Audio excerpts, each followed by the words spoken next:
Hello and welcome to our second video on the Lord's Prayer. I'm Ron Petrucia from St. John Vianney Catholic Church in Kirkland, Washington. And in the first recording last week, we saw that Jesus is teaching in his critique of prayer that your understanding of the God that you pray to shapes your prayer. So, for example, he pointed to the example of the hypocrites. The hypocrites weren't praying.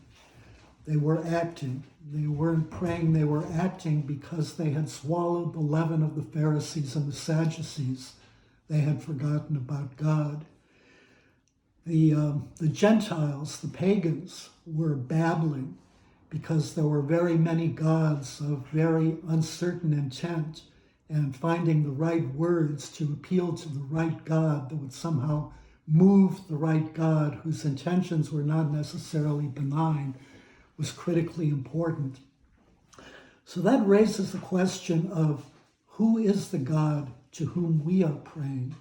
Who is our God?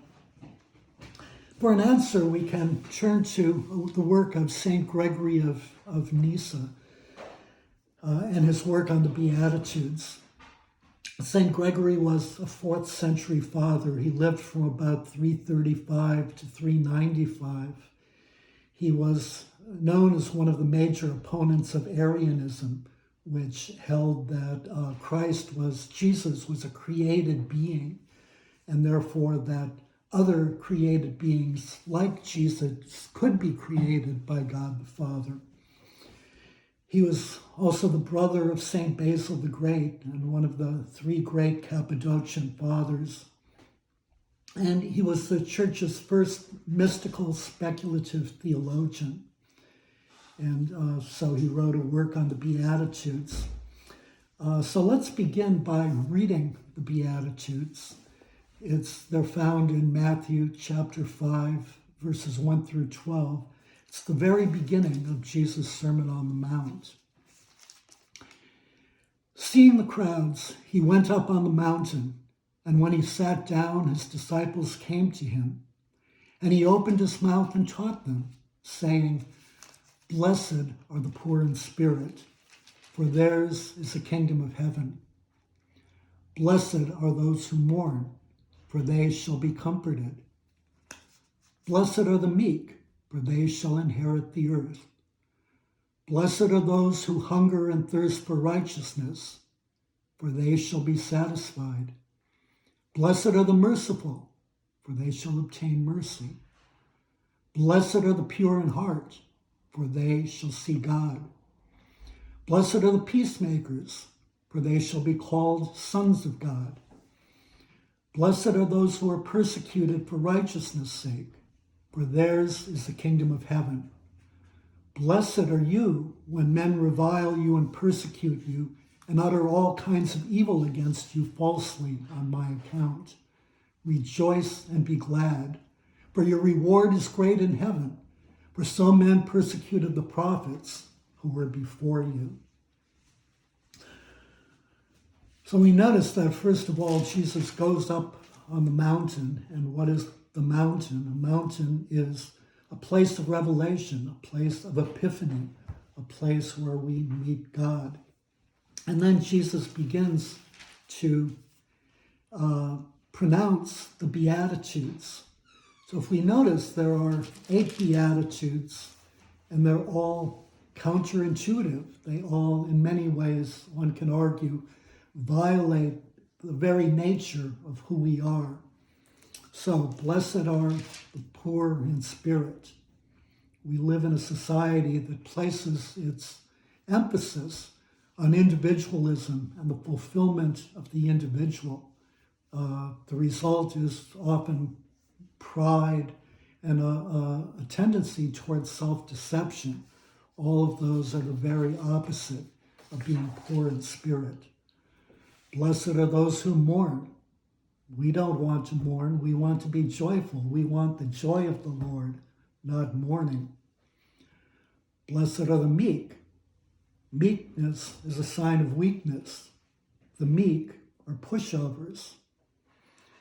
Blessed are those who hunger and thirst for righteousness, But if we survey the broad scope of contemporary Christian theology and practice, we more often find that Christians are more concerned with self-righteousness than with righteousness. Those are often very different.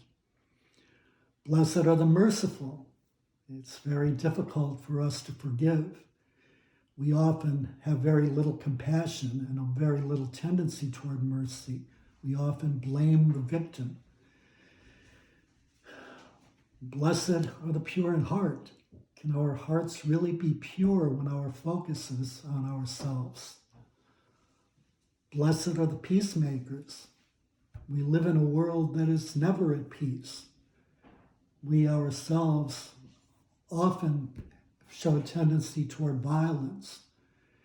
And in our society, we're accumulating weapons to defend ourselves, which implies that peace can only be maintained through the threat of violence and superior force.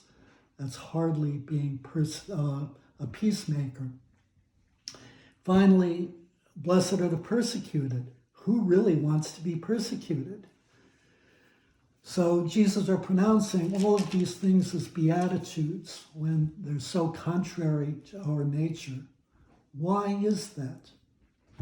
Let's begin with what is a beatitude? St. Gregory tells us that a beatitude is something that is desirable not for something else, but for its own sake.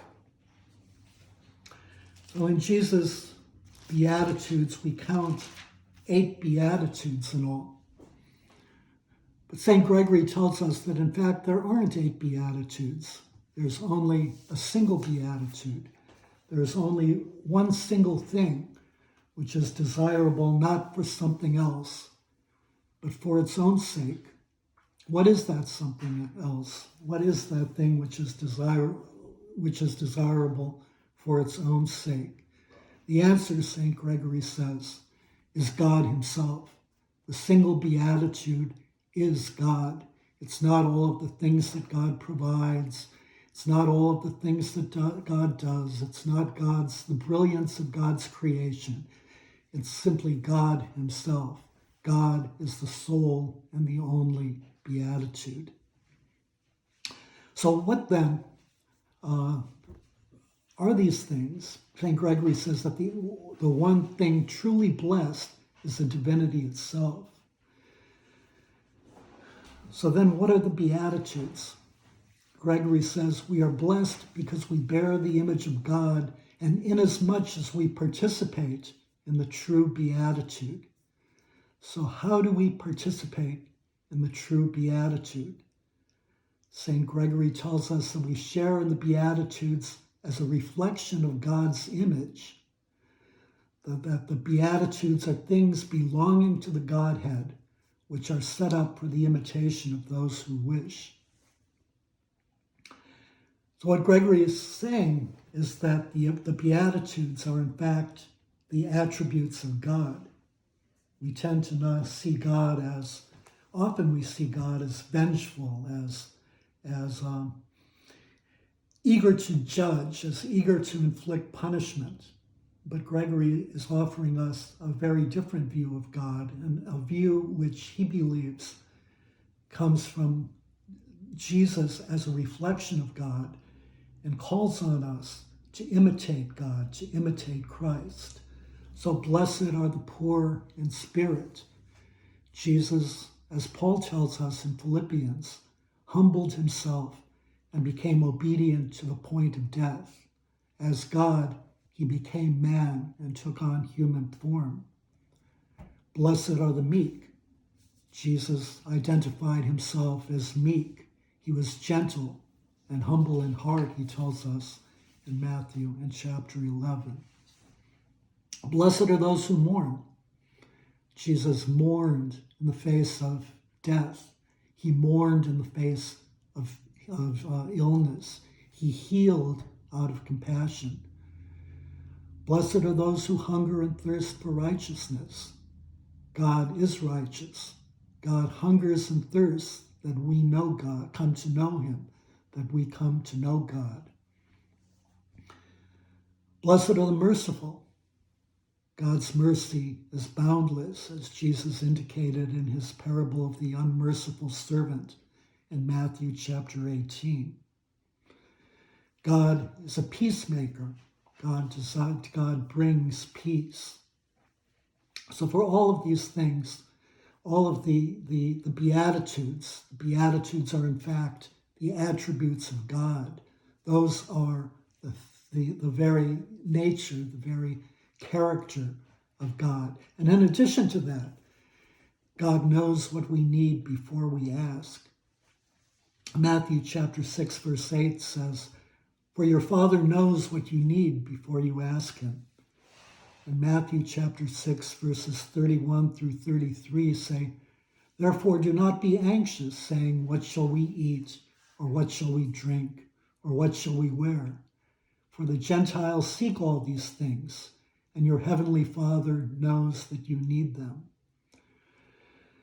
So that is the God who we are praying to, a God who is meek, a God who is compassionate, a God who brings peace, a God who is merciful, and a God who knows what we need. And through prayer, through an intimate encounter with God in prayer, we can communicate with God.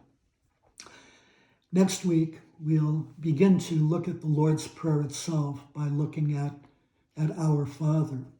Until then, may the Lord be with you and may God bless you.